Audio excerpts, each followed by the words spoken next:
כאב בגב התחתון, שמגיע יחד עם עקמת, רגל קצרה, שלא עובר כשאתם במנוחה, שוכבים, או שמחמיר כשאתם קמים. בסרטון הזה אני אראה לכם איך לשפר את השריר מספר 1, שגורם לי כאב בגב התחתון, בצורה שלא ראיתם אף פעם. אתם תבינו למה השריר הזה גורם לכל כך הרבה כאב. והכי טוב, תראו שלא צריך להיות צעירים, רזים או גמישים במיוחד, כדי לעשות את התרגילים האלה ולהקל על הכאב מיד. איזה יופי! חוץ מהכאב בגב התחתון ובגב, השריר המרובע המותני יכול לגרום גם לעקמת או לרגל קצרה מדומה.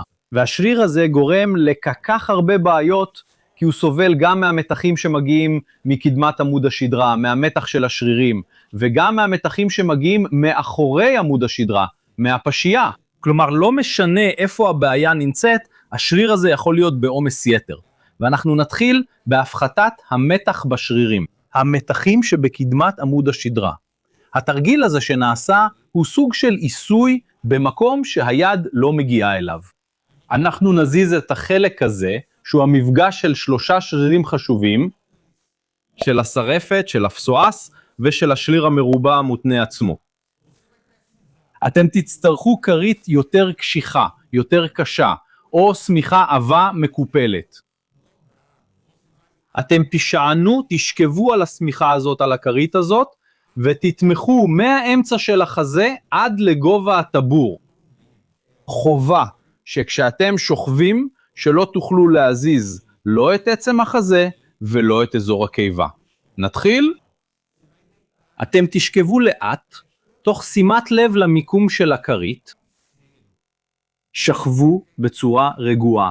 התמיכה הזו של הכרית היא זו שתגרום לנו לנשום יותר באמצעות החלק האחורי של השרעפת. אז, במצב רגוע, בתנוחה שנוחה לכם, קחו נשימות עמוקות ואיטיות, בלי למהר.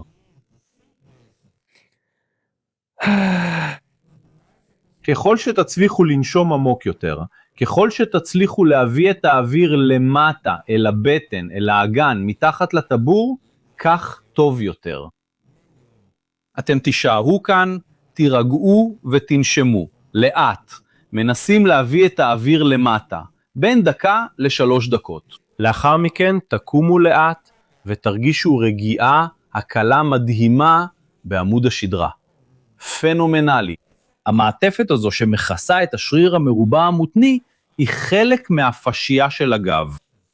ומשם מגיעים הכאב והצריבה האלה. אותו כאב מפושט שלא משתפר אפילו כשאתם במנוחה, שוכבים. כדי לפתור את זה, הרבה אנשים ממליצים על מסאזר, אפילו כזה שנראה כמו מקדחה, או על עיסוי בעזרת החלק הזה של הידיים.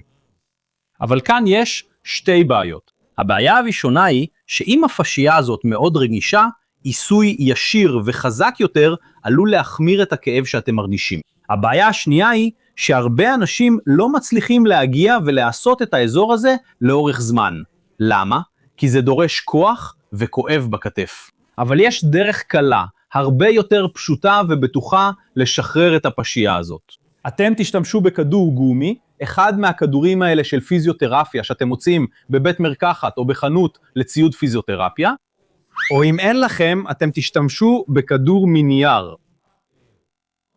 שים את הכדור הזה כאן בצד של עמוד השדרה, עדיף במקום שבו כואב לך. אחר כך אתם תלחצו את הכדור הזה, תלחצו בעדינות את הכדור הזה אל הקיר. נסו להצמיד, לתמוך את כל השברה אל הקיר, בלי ללחוץ יותר מדי על הכדור. אני לא רוצה שתפגרו בעצמכם, בסדר? תזכרו שזו לחיצה קלה כל הזמן. ולבסוף, אתם תטו קצת לצד שאתם לוחצים, לצד שבו נמצא הכדור. מיד תרגישו שהשריר המרובע המותני מרגע. זה יזרז את התהליך.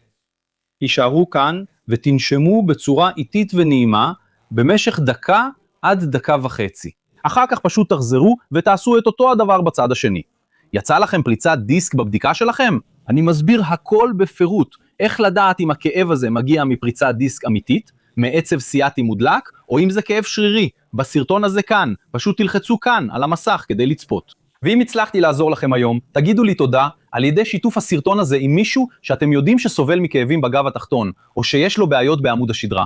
זה כל מה שאני מבקש. תעזרו לסרטון הזה להגיע למי שצריך. אני אסיים כאן, חיבוק גדול, ונתראה בפעם הבאה.